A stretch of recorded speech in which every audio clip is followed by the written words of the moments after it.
আবু বকর রাস্তা দিয়ে হাঁটে একটা খড়কে হাতে নিয়ে বলে, আল্লাহ, আপনি যদি আমাকে মানুষ না বানাই আমাকে যদি খড়টা বানাইতেন, আমাকে পশু পাখি খেয়ে ফেলতো। গাছকে ধরে ধরে বলে, গাছ, হেরে গাছ, তোমার জীবন তো ধন্য, তোমার জীবনটা বড় ধন্য। কেন জানোনি? তোমারে মানুষ কাইটা তোমারে লাকড়ি বানায় পুইরা ফেলবে, তোমারে মানুষ কাইটা খাট বানায় ফেলবে, তোমাকে মানুষ ব্যবহার করবে, কিন্তু আল্লাহর সামনে হাসরের ময়দানে তোমাকে দাঁড়াতে হবে না, আল্লাহর সামনে তোমাকে হিসাব দিতে হবে না। কিন্তু আমি আবু বকর মাখলুকের মধ্যে শ্রেষ্ঠ হইলাম। শ্রেষ্ঠ হওয়ার পরে আল্লাহ পাক রব্বুল আলামিন হাসরের ময়দানে আমার কাছ থেকে, আমি আবু বকরের কাছ থেকে আবার হায়াতের জিন্দেগির পুঙ্খানুপুঙ্খানুভাবে হিসাব দিতে হবে। যে আবু বকর সম্পর্কে আমার নবী বলেছেন, আমার পরে যদি কোনো নবী দুনিয়ার জমিনে আসে, আল্লাহ যদি কাউকে নবী বানাইতেন, আবু বকরকে আল্লাহ নবী বানায়া পাঠাইতেন। সে আবু বকর গাছ ধরে আফসোস করে, পাথর ধরে আফসোস করে, কণা ধরে আফসোস করে, আর চোখের পানি ফেলে কান্দে, আল্লাহ, আবু বকরের কোনো আমল নাই, আল্লাহ, আবু বকর তোমার সামনে হাসরের ময়দানে কি নিয়ে দাঁড়াবে? আল্লাহ, তুমি আবু বকরকে মাফ করে দাও। মাঝে মাঝে আবু বকর এমন করতেন, জিহ্বাটাকে মুখ থেকে বাহির করতেন, টান দিয়া বাহির করিয়া চিপ মাইরা ধরতেন, চিমটি দিয়া প্লাসের মতো দুইটা আঙ্গুলকে একসাথে করে আবু বকর জিহ্বাটাকে টান দিয়া অধিকাংশ জিহ্বাটাকে বাহির করে ওটার মধ্যে আঘাত করে আর বলে, জিহ্বারে, আল্লাহর সামনে কি জবাব দিবা? তোর জিহ্বার কারণে আমি দুনিয়ার জমিনে মানুষকে কষ্ট দিয়েছি, এই জিহ্বা দ্বারা আমি হালালকে হালাল মানি নাই, হারামকে হারাম মানি নাই, এই জিহ্বার কারণে আমার অন্যায় হয়েছে, অত্যাচার করেছি, জুলুম হয়েছে, আমি আল্লাহর কাছে কি জবাব দিব? মুসলমান ভাইয়েরা রে আমার, আবু বকর আল্লাহকে কি পরিমাণ ভয় করতেন। একদিন এক সাহাবী, আবু বকর কোনোদিন মানুষের সাথে রাগ করে কথা বলে না, উঁচু সুরে কথা বলে না। যুবক ভাইয়েরা রে আমার, দুনিয়ার জমিনে আমরা তো মনে করি যে বেশি আওয়াজ দিয়া কথা বলতে পারে, যে ধমক দেয়া কথা বলতে পারে, বেয়াদবি করতে পারে, সে মনে হয় ভালো। আরে না না না, এটা কিন্তু থাকার জায়গা নয়, এটা থাকার জায়গা নয়। আমাদেরকে অতি শীঘ্রই আল্লাহর কাছে ফিরে যেতে হবে, আল্লাহর কাছে আমাদেরকে প্রত্যাবর্তন করতে হবে, আল্লাহর কাছে আমাদেরকে চলে যেতে হবে। আবু বকরকে একজন ব্যক্তি আইসা কি যেন একটা কথা বললেন, আবু বকর মন খারাপ, আবু বকর ওই ব্যক্তিকে একটু ধমক দিয়া কথা বললেন, ধমক দিয়ে একটু আঘাত করে কথা বললেন। যখন একটু সময় অতিবাহিত হলো, আবু বকর চোখের পানিগুলো ছেড়ে দিয়ে কাঁদতে আর বলে, ভাই, এরে ভাই, তুমি আমার ভাই, এরে ভাই, তুমি তো নবীজির সাহাবী, আমি আবু বকর নবীজির সাহাবী, এরে ভাই, আমার তো ভুল হয়ে গেছে, তুমি আমাকে একটু ক্ষমা করে দাও।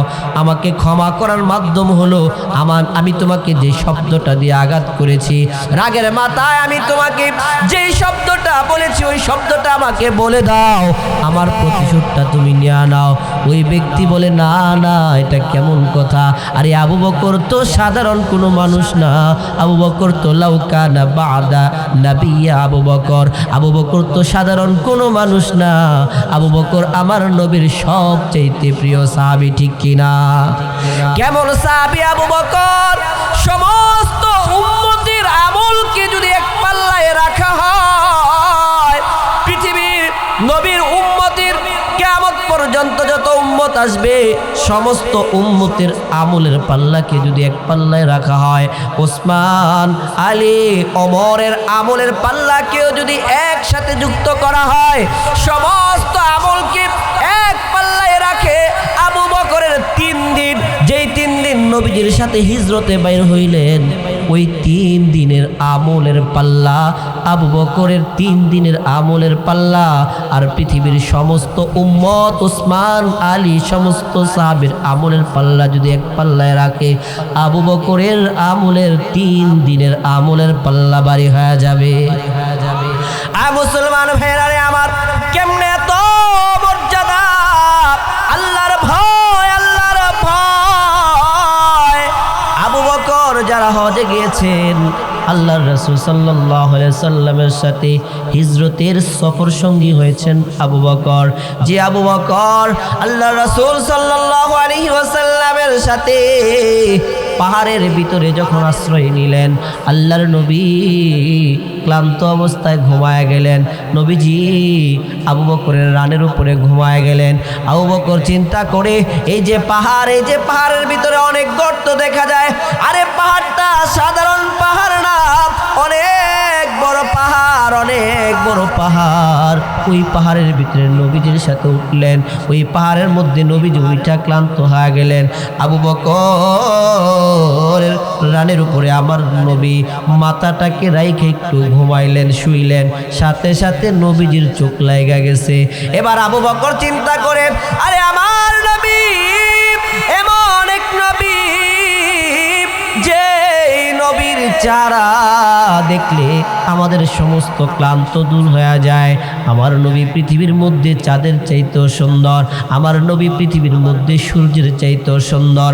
এরে আমার নবীকে যদি কোনো পোকামাকড় কামড় দেয়, আমার নবীকে যদি কোনো সাপ বিচ্ছু আঘাত করে, আমার নবীর কষ্ট হবে।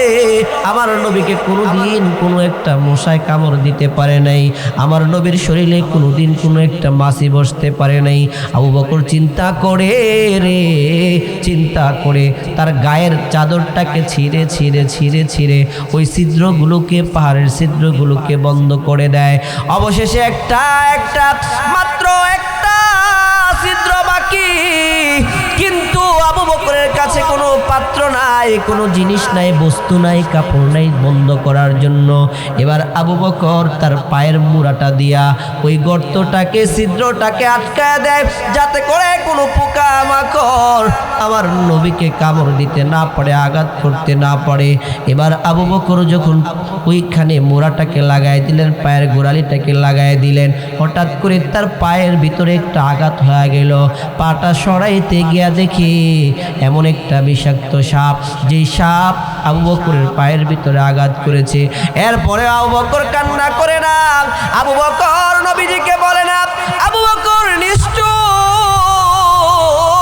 আবু বকর নবীজিকে বলে না। এবার আবু বকর আস্তে আস্তে সহ্য করে, কিন্তু হঠাৎ করে চোখ দিয়ে এক ফোঁটা পানি বাইর হয়ে যায়। এই পানিটা আমার নবীর গাল মোবারকের ভিতরে পড়ে যায়। আমার নবী হঠাৎ তাকায় দেখে আবু বকর কান্না করে। কিরে আবু বকর কান্দো কেন? ইয়া রাসূলুল্লাহ, কি যেন আমাকে আঘাত করেছে। আমার নবী তাকায় দেখে রে, এমন একটা সাপ, যেই সাপ বিষাক্ত সাপ আবু বকরকে আঘাত করেছে। এমন একটা সাপ, যেই সাপ বিষাক্ত সাপ আবু বকরকে আঘাত করেছে। আবু বকরকে নবীজি ডাক দেয়া বলে, আবু বকর তোমাকে সাপে আঘাত করেছে, তুমি আমাকে জাগাইলে না কেন? আবু বকর ডাক দেয়া বলেন, ইয়া রাসূলুল্লাহ, ইয়া হাবিবাল্লাহ, ওগো আল্লাহর নবী, আপনি আরামে একটু ঘুমাইছেন। আপনি হলেন সমস্ত নবীকুলের নবী, আপনি হলেন সমস্ত মাখলুকের নবী, আপনি হলেন জান্নাত জাহান্নামের ভিতরে আপনার শাফায়াত ছাড়া কেউ জান্নাত পাবে না, আপনার শাফায়াত ছাড়া কেউ জান্নাত পাবে না, আপনার শাফায়াত ছাড়া কেউ জাহান্নাম থেকে মুক্তি পাবে না। নবী গো, আপনার ঘুমটাকে আমি কেমনে নষ্ট করি, আপনাকে কেমনে আঘাত দেই? আমার নবী চোখের পানিগুলো ছেড়ে দিয়ে বলে, আবু বকর রে, দুনিয়ার জমিনে যেমনে আমার তুমি ভালোবাসো, যেমনে আমাকে তুমি মহাব্বত করো, আমি আল্লাহর নবীর সাথে তোমাকে জান্নাতেও জায়গা করে দেওয়া হবে। মুসলমান ভাইয়েরা আমার, এবার আবু বকর বলে, নবী গো, আমার একটু ব্যবস্থা করেন, আমি ব্যথায় জ্বালায় অস্থির হয়ে গেছি, আমার নবী মুখ থেকে একটু লালাই না। আমার নবী আবু বকরের পাটার ভিতরে লাগাই দিলেন, সাথে সাথে বিষাক্ত সাপের বিষটা নিবারণ হয়ে গেছে।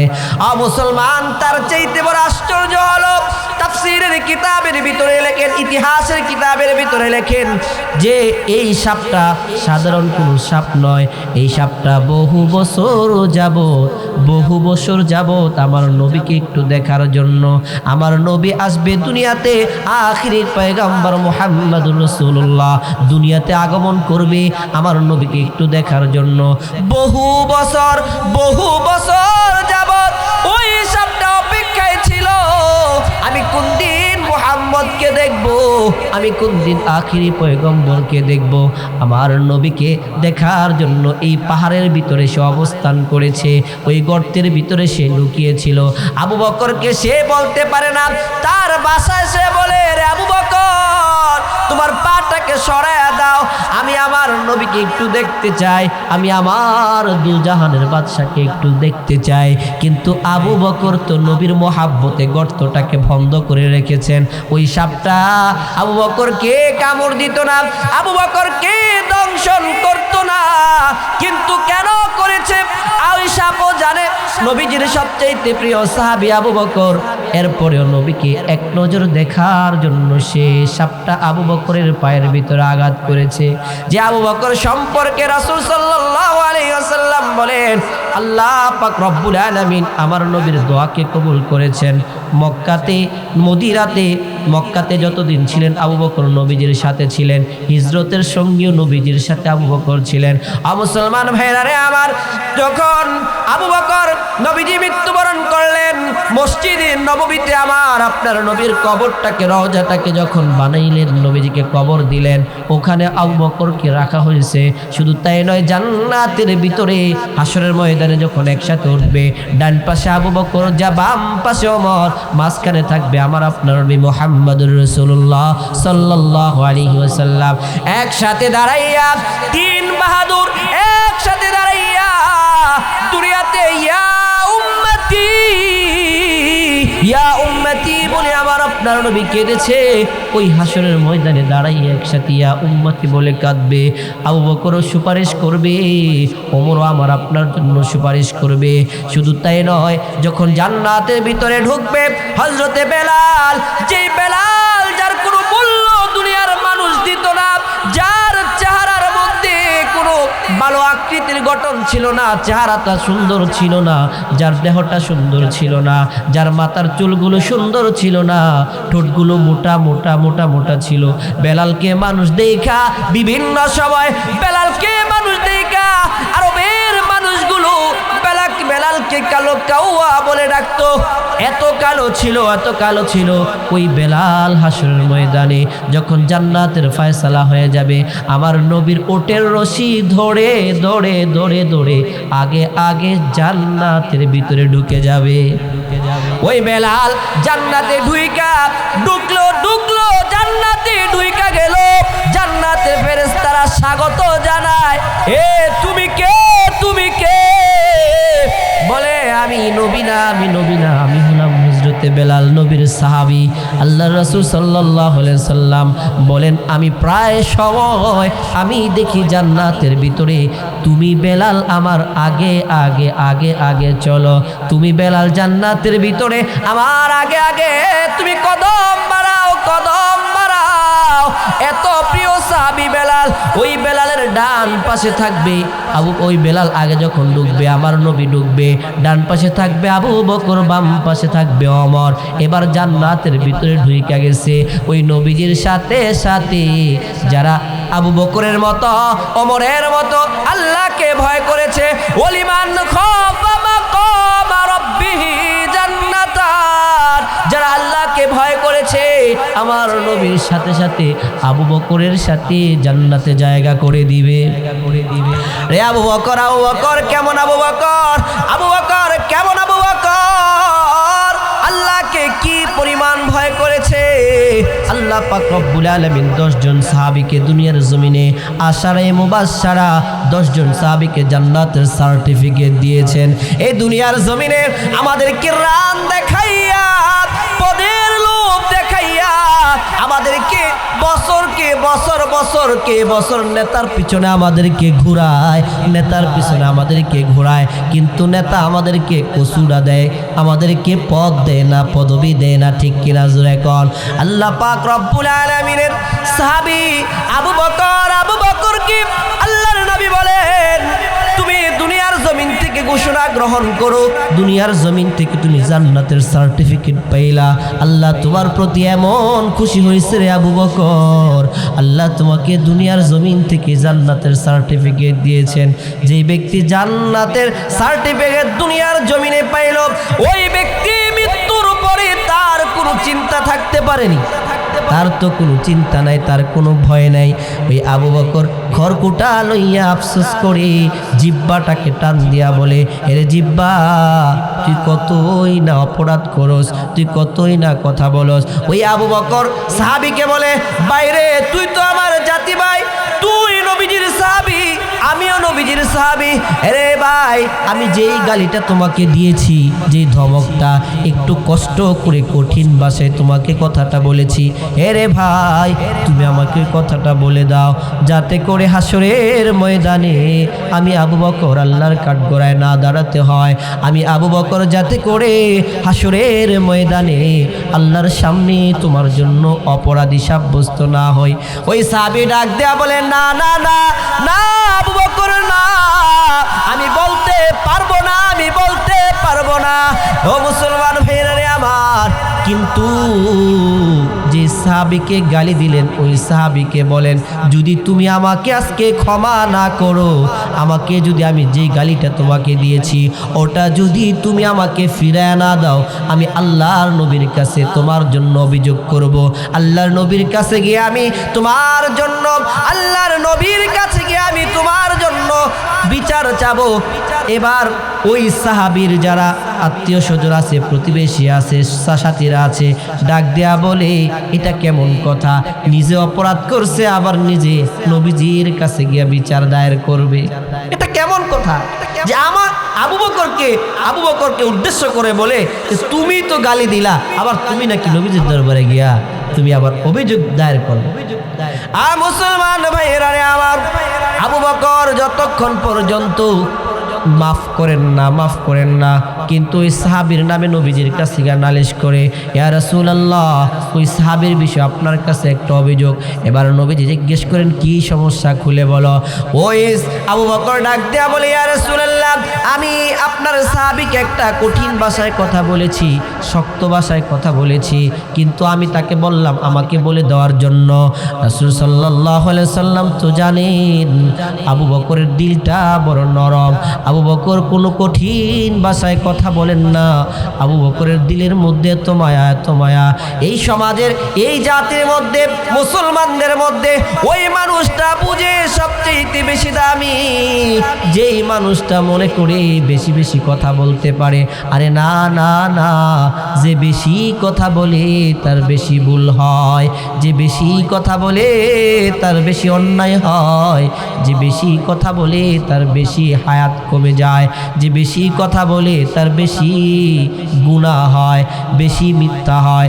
এজন্য যে ব্যক্তি যত কম কথা বলবে ওই ব্যক্তি আসমানবাসীর কাছে প্রিয়, যে ব্যক্তি যত কম কথা বলবে ওই ব্যক্তি জমিনবাসীর কাছে প্রিয়, যে ব্যক্তি যত কম কথা বলবে ওই মানুষটা আল্লাহর ফেরেশতাদের কাছে প্রিয়, যে মানুষটা কম কথা বলে ওই মানুষটা আল্লাহর কাছে প্রিয়। এই জন্য দেখেন কিছু কিছু মানুষ আছে সমাজের, যার মূল্য নাই, যার বংশের কোনো পরিচয় নাই, যার টাকা নাই, সম্পদ নাই, তার কোনো অর্থ সম্পদ নাই, যার আচরণ সুন্দর না, কিন্তু লোকটা চুপচাপ থাকে, লোকটা নীরবতা অবলম্বন করে, জবানকে হেফাজত করে, জবানকে হেফাজত করার কারণে মৃত্যুবরণ করার পরে এলাকার মানুষ তার জানাজায় যায় না, এলাকার মানুষ তার জানাজায় অংশগ্রহণ করে না, এলাকার মানুষ তার জানাজার ভিতরে যায় না। কারণটা কি? কয় উন্মুক্ত সাধারণ একটা মানুষ, কিন্তু নেতা যখন মারা যায় ফজরের নামাজও পড়ে না, জোহরের নামাজও পড়ে না, আরে মাগরিবের নামাজের পরে জানাজা, কিন্তু নেতা মারা যাওয়ার কারণে মাগরিবের নামাজ না পড়া ওযুটাও করে নাই, কিন্তু জানাজার নামাজে গিয়া দাঁড়ায় যায় আছে না নাই? কারণটা কি? কারণটা কি? আপনারা কি মনে করেন তারেক রহমান বাংলাদেশে এসেছে, বিএনপির নেতা কর্মীরা গিয়েছে, সবাই মোহাব্বতে গিয়েছে? না না, কিছু মানুষ গিয়েছে তার স্বার্থ হাসিল করার জন্য, ঠিক না বেটি? কিছু মানুষ গেছে নিজের স্বার্থ হাসিল করার জন্য। মুসলমান ভাইরা আমার, কেন যায় বড় নেতা এই জন্য যায়, না গেলে সমস্যা। ক্লিক বাজ আছে না, ক্লিক লাগাইব মিয়া। আপনার এত ভালোবাসেন, তা আপনার আগমনেই যায় না, আপনার শুভেচ্ছাটাই জানাই না। আপনি মরে যাওয়ার পরে খোলা করে কইব ধরুমি আপনি আর এত ভালোবাসেন, আপনার বাবার মরার সময় জানা যায় গেছি, জানা যায় তো যায় না, এই জন্য যায়। কিন্তু গ্রামের সাধারণ মানুষ, যে মানুষটা মারা গেল, ওই মানুষের জানাজার মধ্যে যায় না, মানুষ যায় না। ওই সাধারণ একজন মানুষ তার জানাজায় যায় না, কিন্তু মুসলমান সে ব্যক্তি লিমান খাফা মাকামা রাব্বিহি জান্নাতান, আল্লাহ পাককে ভয় করার কারণে আল্লাহ তাকে 2টা জান্নাত দিবেন। শুধু তাই নয়, ওই ব্যক্তি মারা যাওয়ার পরে এলাকার কোনো মানুষ যাবে না, কোনো নেতা অংশগ্রহণ করবে না, ভালো কোনো বংশের মানুষ যাবে না, হাইফাই লেভেলের লোকেরা যাবে না, কিন্তু আল্লাহর তৈরি ফেরেশতারা তারা জানাজায় এমনভাবে অংশগ্রহণ করে আকাশ বাতাস মুখরিত করে ফেলে। সুবহানাল্লাহ। এজন্য মুসলমান ভাইরা আমার, আবু বকর এত দাম, ওই আবু বকর ওই সাধারণ সাহাবীটা বলে, আবু বকর তুমি আমার একটু মাফ করে দাও। আবু বকর বলে আমার একটু মাফ করে দাও, না হয় আমার একটু গালি দিয়া দাও। নবীর কাছে দরবারে গিয়ে অভিযোগ করলেন। নবীজি বলে এটা কেমন কথা? ঠিক আছে, নবীজি ফয়সালা দিয়া দিলেন, সাহাবীরে তুমি তো জানো না, কোনো ভাই যদি কোনো ভাইকে মাফ করে দেয়, আল্লাহ তার গুনাহগুলো মাফ করে দেন। এ সাহাবী তুমি আবু বকরকে মাফ করে দাও। এবার ওই সাহাবী এভাবে বলেন, আবু বকর তোমাকে মাফ করে দিলাম, আবু বকর তোমাকে মাফ করে দিলাম। ওই সাহাবী এভাবে বলে না, সাহাবী বলে, আল্লাহর নবীর প্রিয় সাহাবী আবু বকর, আল্লাহ যেন তোমাকে মাফ করে দেয়। আমরা কি যা মাফ করে দিলাম, যা, আরে মাফ করে দিলাম, আমি মাফ করে দেওয়ার মালিক কে? জোরে বলে আল্লাহ মালিক। আল্লাহ এবার ওই সাহাবী বলে, হ্যাঁ আবু বকর যাও, আল্লাহ যেন তোমাকে মাফ করে দেয়। মুসলমান ভাইরা আমার, খোদার কসম নামাজ পড়েন, খোদার কসম যাকাত দেন, হজ করেন, রোজা রাখেন, আপনি ইবাদত বন্দেগী কোনোটা ছাড়েন না, দান সদকা করেন, কিন্তু আপনার ভিতরে মালিকের ভয় নাই। আজ পর্যন্ত আপনি কোথায় থেকে এসেছেন ওটা আপনার জানা নাই, আজ পর্যন্ত কোথায় যাবেন ওটার জন্য আপনার ফিকির নাই। আপনি যাই করেন না কেন আল্লাহর কাছে দামি ততক্ষণ হইতে পারবেন না যতক্ষণ পর্যন্ত আপনার দিলের মধ্যে আল্লাহর ভয় না থাকে। আল্লাহর ভয় থাকলে মানুষ হয়, আল্লাহর ভয় না থাকলে এটা কখনো মানুষ হয় না। দুনিয়াতে মৃত্যুর আগ পর্যন্ত অমানুষই থেকে যায়। এজন্য মুসলমান ভাইরা আমার, নিজেকে আগে চিনতে হবে আমাদেরকে। আমি কোথায় ছিলাম, আমি কোথায় আছি, আবার কোথায় আমি যাব। দুনিয়ার জমিনে মানুষ অনেক স্বপ্ন নিয়ে থাকে, অনেক আশা ভরসা নিয়ে থাকে। কেমন আশা, চোখের সামনেই তো দেখলাম ওসমান হাদি একজন কোরআনে হাফেজ ছিলেন। ওসমান হাদি কিন্তু মানুষ জানে নাই, ওসমান হাদি এমন কোনো ডিগ্রি নাই, ওসমান হাদির ভিতরে নাই। সে এত ডিগ্রি অর্জন করেছে, সবচাইতে বড় একটা ডিগ্রি। আজকে আপনি ভার্সিটিতে পড়ে ইঞ্জিনিয়ার হয়েছেন, আপনি মনে করেন এটা একটা ডিগ্রি। আপনি ডাক্তার হয়েছেন, মনে করেন এটা বড় একটা ডিগ্রি। আপনি কত কিছু হন, বলে এটা আমার ডিগ্রি, ওটা আমার ডিগ্রি। বলে না না, সবচাইতে বড় ডিগ্রি মানুষের জন্য ওটা হলো মানুষের সাথে সুন্দর আচরণ। ঠিক কিনা জোরে কও? একটা ডাক্তার হয়েছে, ডাক্তার হইয়া মানুষের সাথে পাগল ছাগলের মতো ব্যবহার করে, এটা মূর্খ মানুষের মতো, তাহলে এই ডাক্তার এটা ডিগ্রি হইল? মানুষ তো আগের দিনেও তফাৎ পার্থক্য করতো শিক্ষিত আর অশিক্ষিতর মধ্যে ব্যবহার দিয়া। শিক্ষিত মানুষ সুন্দর করে কথা বলবে, ভদ্রতার সাথে নম্রতার সাথে কথা বলবে, অশিক্ষিত মানুষের যা ইচ্ছা তাই বলতে পারে। ঠিক না বেঠিক? কিন্তু এখন দেখা যায় শিক্ষিত মানুষগুলো অশিক্ষিত মানুষ থেকে বেশি বেহায়া, লম্পট, চোর, ডাকাত। ঠিক কিনা জোরে কও? সাধারণ মানুষ চুরি করে, মূর্খ মানুষ গ্রামের একটা বদনা, একটা লোড়া, গ্যাসের চুলা, একটা ডিব্বা ডাব্বা, ঠিক না বেটি? শিক্ষিত চোর সে বাংলাদেশের মানুষের রক্তে ভরা টাকা, অর্থ আত্মসাৎ করে। ঠিক কিনা জোরে কও? তাহলে চোর সবচেয়ে বড় কেডায়? শিক্ষিত চোর। দুর্নীতির ওই আখড়ায় বসে জাহির করে জ্ঞান, কলম দিয়ে কামায় টাকা আবার ধরে সাধুরবান। ওরা শিক্ষিত শয়তান, ওরা শিক্ষিত শয়তান, ওরা শিক্ষিত শয়তান, ওরা শিক্ষিত শয়তান। ঠিক কিনা? চোরেরা বিচার করে 10টা চুরি করছে, 20টা চুরি করছে, তার খাম্পার ভিতরে বাইন্দারে ফিরায়। আর হারামজাদা যে সংসদে গিয়া কোটি কোটি টাকা, 52-20 কোটি মানুষের যে টাকা আছে, অর্থ আছে, ওটা আত্মসাৎ করে, তার বিচার কই করা উচিত? বলেন না, এটার কোনো বিচার নাই।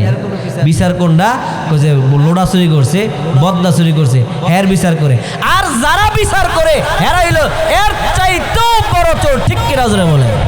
এর চাইতে বড় বদমাশ, এর চাইতে বড় ডাকাত, এর চাইতে বড় চান্দাবাজ। চোরেকে চোরের বিচার করে তো বিচার হইব না। চোরেকে চোরের বিচার করে, এটা কের বিচার হইবে? আর মুসলমান ভাইরা আমার, যে কথা বলতেছিলাম, একমাত্র আল্লাহর ভয়। আল্লাহর ভয় যদি আমাদের দিলের মধ্যে থাকে, আমরা সব কিছু থেকে মুক্ত থাকতে পারব। সব কিছু থেকে মানুষ হওয়ার জন্য আল্লাহর ভয় থাকতে হবে। আপনি মনে করেন পুলিশে আইন করে, পুলিশে আমাদেরকে শাসন করে, পুলিশ আমাদেরকে পাহারা দেয়, প্রশাসন আমাদেরকে পাহারা দেয়। এই প্রশাসন আমাদেরকে কতদিন ঠিক রাখতে পারবে? কারণ আমাদের জনগণ আমরা কতটুকু, আর প্রশাসন কয়টা আছে? প্রশাসনের লোক কয়জন আছে? কিন্তু আমার নিজে নিজে যদি আমি ভালো হয়ে যাই, আমার প্রশাসনের দরকার আছে? নিজে নিজে যদি ভালো হয়ে যাই, প্রশাসনের দরকার নেই। কারণ আমি যা করি দেখেন কে? আল্লাহ। যে কোনো কাজ করি, যে কোথাও যা করি, একমাত্র দেখেন কে? আল্লাহ। আমার কথা শোনেন আল্লাহ। আমার ব্রেনের কি চিন্তা করতেছি, আমি এখানে বসে কি চিন্তা করতেছি, ওটা শোনেন কে? আল্লাহ।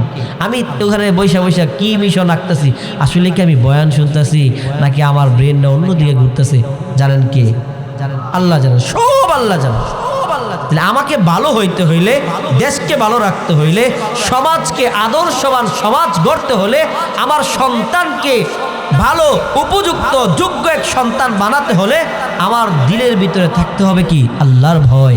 আমি যাই করি, আপনি গোপনে গোপনে, সে যে আগের দিনে তো চিঠির মাধ্যমে দিত ঘুষের টাকা, চিঠির মাধ্যমে, এখন দে মিষ্টির খামে। জানেনই খবর? মিষ্টির কার্টনের ভিতরে বইসা সুন্দর করে নিয়ে যায় ঘুষের টাকা।